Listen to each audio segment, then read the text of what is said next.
क्या होता है आयोनिक रेडियस? मैंने यहाँ एक 11 प्रोटॉन वाली स्पीशीज बनाई, सोडियम बना दिया, तो इसके बाहर 2, 8 और 1 इलेक्ट्रॉन भी रहे होंगे 3 ऑर्बिट्स में। वेरी इंपॉर्टेंट था। अब मैं एक काम करता हूं, इसके अंदर से ये आखिरी वाला इलेक्ट्रॉन निकाल देता हूं, उसको आयोनाइज करा देता हूं। एक इलेक्ट्रॉन निकाल दिया, एक इलेक्ट्रॉन निकाल दिया तो क्या होगा सर? ये बन जाएगा Na+। Na+ का साइज क्या हो जाएगा? 11 प्रोटॉन, दिस 10 इलेक्ट्रॉन, 2 और 8। अब मैं आप लोगों से ये जानना चाहता हूं आयोनिक रेडियस क्या होता है। पहले समझ लो, the distance from the center of the nucleus to the outermost non-bonded orbit of an ion is called the ionic radius. किसी भी आयन के आउटरमोस्ट नॉन बॉन्डेड ऑर्बिट का जो डिस्टेंस न्यूक्लियस के सेंटर से होता है that is called the ionic radius. पर वो कभी आयोनिक रेडियस की डेफिनेशन नहीं पूछेगा। वो क्या पूछेगा जरा ध्यान से समझना। सवाल ये है गुनिका जी कि Na से जब Na+ बना तो उसका साइज सेम रहा, छोटा हो गया या बड़ा हो गया? तो इसका साइज सेम रहा, छोटा हो गया, बड़ा हो गया। साइज में कोई फर्क पड़ा क्या? रेडियस के नहीं। Anybody else? साइज में कोई फर्क पड़ा क्या? Na से Na+ बना लिया, छोटा हो गया। क्यों छोटा हो गया मदद? फिर क्योंकि एक इलेक्ट्रॉन निकाल दिए। उससे क्या हुआ होगा? साइज छोटा सर क्यों हो एक गया शेल होगा? कम हो गया। एक शेल कम हो गया। ये है Mg का एटम, यहाँ 12 प्रोटॉन, 2, 8, 2। मैंने Mg के अंदर से भी एक इलेक्ट्रॉन निकाला और इसको बना दिया Mg+। यहाँ पे अभी भी 12 प्रोटॉन, 2, 8, 1। गुनिका जी, साइज छोटा हो गया, बड़ा हो गया या सेम रहा? हाँ सर, छोटा होना चाहिए, हाँ, लेकिन ये पता बात। नहीं क्यों। क्यों? ऑर्बिट तो सेम रहे। ये छोटा होना चाहिए। अरे यार, ऑर्बिट अभी कह रहे हो आप, ऊपर वाले में ऑर्बिट आपने कम कर दिया, उसमें साइज छोटा हो गया, तो इसके अंदर भी ऑर्बिट कम, इसमें तो ऑर्बिट सेम है, इसमें तो साइज सेम रहना चाहिए। क्यों Sameer? Yes sir. Sir shell तो नहीं उड़ा ना? हाँ, शिशल नहीं उड़ा तो साइज सेम रहना चाहिए। सर इसे वही प्रॉब्लम है ना, पता रहना है। चाहिए पर होता नहीं है। ऐसा क्यों है मेरे बच्चों? कल आपने पढ़ा था कि न्यूक्लियस के ऊपर होता है पॉजिटिव चार्ज और इलेक्ट्रॉन के ऊपर होता है नेगेटिव चार्ज। इस एक इलेक्ट्रॉन पर कुछ अट्रैक्शन लग रहे थे, परंतु इन इलेक्ट्रॉन्स के आपस के बीच में रिपल्शन भी थे जो इन इलेक्ट्रॉन्स को बाहर धकेल रहे थे एटम से। बोलो हाँ या ना? जैसे ही मैं यहां से एक इलेक्ट्रॉन निकाल दूंगा तो जो इलेक्ट्रॉन इलेक्ट्रॉन के बीच के रिपल्शंस हैं, जिनको हमने कहा इंटर इलेक्ट्रॉनिक रिपल्शंस, वो बढ़ जाएंगे या कम हो जाएंगे? समझो जरा, ध्यान से समझना, ध्यान से समझना, मेरा हाथ देखना। यहां बीच में न्यूक्लियस रखा हुआ था, ये चारों तरफ इलेक्ट्रॉन घूम रहे थे जैसे, और इनके बीच में कुछ रिपल्शंस थे, लेकिन न्यूक्लियस इनको अट्रैक्ट करके पकड़ के भी रखे हुए थे। जैसे ही मैं यहां से एक इलेक्ट्रॉन को हटा दूंगा तो इंटर इलेक्ट्रॉनिक रिपल्शंस यानी बाहर धकेलने वाले फोर्सेस कम हो जाएंगे कि ज्यादा हो जाएंगे कि सेम रहेंगे मुदत? फिर कम हो जाएंगे। कम हो जाएंगे। अगर बाहर धकेलने वाले फोर्सेस कम हो जाएंगे तो खींचने वाले फोर्सेस डोमिनेंट हो जाएंगे। बोलो हाँ या ना? समझो, ये आप खड़े थे आदित्य, ध्यान से समझना, ये आप खड़े थे, आपको 11 आदमी इधर से खींच रहे थे, आपको 3 आदमी मान लो इधर धक्का दे रहे थे, तो आप बड़ा डिसबैलेंस होके ऐसे ऐसे बस गिरने वाले थे, फिर भी 3 आदमी रोके हुए थे गिरने। जैसे इन 3 आदमियों में से मैं एक आदमी हटाऊंगा तो आप क्या करोगे आदित्य? क्या करोगे? सर गिर जाऊंगा sir, left side. Left side में गिर जाओगे। तो मतलब इन इलेक्ट्रॉन के साथ भी ऐसी होने वाला है मेरे बच्चों।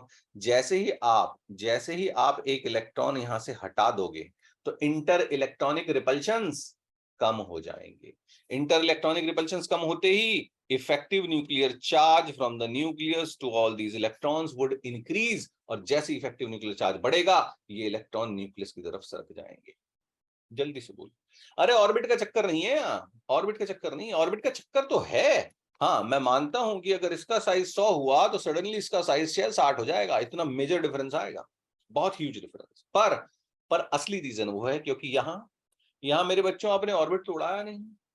आदित्य ऑर्बिट तो सेम है, यहाँ भी 1, 2, 3 ऑर्बिट है और यहाँ भी 1, 2, 3 ऑर्बिट है, तो आदित्य साइज छोटा होगा या बड़ा होगा या सेम रहेगा? यहां था न्यूक्लियस 11 प्रोटॉन, यहां थे 11 इलेक्ट्रॉन, और इन 11 इलेक्ट्रॉन में इंटर इलेक्ट्रॉनिक रिपल्शंस थे, कुछ एक दूसरे को ये रिपेल कर रहे थे।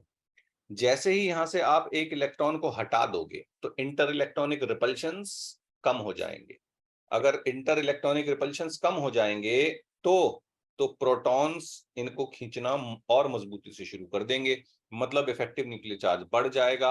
इफेक्टिव न्यूक्लियर चार्ज बढ़ जाएगा तो साइज कम हो जाएगा। बात समझ में आई? यहाँ क्या हो रहा है? यहाँ थे मेरे बच्चों 12 इलेक्ट्रॉन। 12 इलेक्ट्रॉन में से आपने जैसे ही एक इलेक्ट्रॉन मूव कर दिया तो ऑर्बिट नहीं छोटा हुआ, ऑर्बिट नहीं हटाया आपने, ऑर्बिट अभी भी उतना ही है। क्या कम हो गया? रिपल्शन कम हो गए ना, तो इंटर बहुत इलेक्ट्रॉनिक रिपल्शन, ऐसा नहीं इंटर बोलते, मार्क्स कटेंगे। इंटर इलेक्ट्रॉनिक रिपल्शंस कम हो गए, इंटर इलेक्ट्रॉनिक रिपल्शंस कम हो गए तो इफेक्टिव न्यूक्लियर चार्ज बढ़ गया, इफेक्टिव न्यूक्लियर चार्ज बढ़ गया तो एटम छोटा हो गया। हाँ, ये डिफरेंस जरूर रहेगा कि अगर ये 100 साइज का था तो जैसा मैंने कहा ये सडनली 60 साइज का हो जाएगा, और अगर ये 100 साइज का था तो ये शायद 90 साइज का होगा। Extent of reduction of size कम होगा, परंतु साइज तो कम होगा ही होगा फॉर श्योर। यहां पे दो काम हो रहे हैं, एक तो आप इंटर इलेक्ट्रॉनिक रिपल्शन कम कर रहे हो जिसकी वजह से साइज छोटा हो गया, और दूसरा आपने एक ऑर्बिट भी उड़ा दिया, पूरा का पूरा फ्लोर गिरा दिया सर बिल्डिंग का। यहां पर फ्लोर तो अभी भी इंटैक्ट है, थर्ड ऑर्बिट, बट फर्क क्या है? फर्क सिर्फ ये है कि यहां आपने इंटर इलेक्ट्रॉनिक रिपल्शंस कम कर दिए और साइज कम हो गया। ये जो पॉजिटिव आयन होता है इसको क्या कहते हैं गुरिका? कटाए। कैटायन। Any cation, लिखो जल्दी से, any cation is always smaller than its neutral atom due to decrease in interelectronic repulsions, due to which the effective nuclear charge increases and size of the atom, size of the ion, to be very precise, and size of the ion decreases। बच्चों बात समझ में आई कि नहीं? जल्दी से बोलो हाँ है ना? आइए, Yes, sir. अगर वो आपका ऑर्बिट वाला कॉन्सेप्ट क्लियर होता पुलकित जी कि सिर्फ ऑर्बिट बढ़ने से छोटा, ऑर्बिट कम होने से छोटा, ऑर्बिट बढ़ने से बड़ा, तो वो कॉन्सेप्ट एक और जगह फिट नहीं हो रहा। ये है क्लोरीन। क्लोरीन के अंदर होते हैं 17 प्रोटॉन्स, 2 8 7। आप इसके अंदर एक इलेक्ट्रॉन ऐड कर दीजिए और इसको बना दीजिए Cl-। Cl- में भी 17 प्रोटॉन होंगे मेरे बच्चों, 2 8 8। गुनिका जी ऑर्बिट यहाँ भी 3 है, ऑर्बिट यहाँ भी 3 है, तो पुलकित मेरे भाई साइज सेम रहेगा, कम हो जाएगा या बढ़ जाएगा? जरा बता दो एक बार। सर इसमें इंटर इलेक्ट्रॉनिक रिपल्शंस बढ़ जाएंगे तो सर साइज बढ़ जाएंगे, तो जिसकी वजह से इफेक्टिव न्यूक्लियर चार्ज कम हो जाएगा। कम हो जाएगा। ग्रेट, बात समझ में आ गई सबको? और सर अगर वो Cl+ होता तो उसका बिल्कुल, Cl+ बनता नहीं, इसलिए हम आपको Cl+ के बारे में बता नहीं रहे। अच्छा, okay. Cl usually naturally Cl- बनाता है। नॉन मेटल्स जो होती हैं वो यूजुअली इलेक्ट्रॉन लेती हैं, मेटल्स जो होती हैं वो यूजुअली इलेक्ट्रॉन देती हैं, पर आप जबरदस्ती करके कुछ भी करा सकते हो। हाँ डेफिनेटली, अगर आपने Cl से Cl+ बनाया होता तो साइज कम होता, तो अगर इसका Cl+ बनाओगे तो अनडाउटेडली साइज छोटा होगा, पर Cl- का बड़ा होता है। क्लियर हो गया? क्लियर हो गया? तो लिखो एनी एन आयन।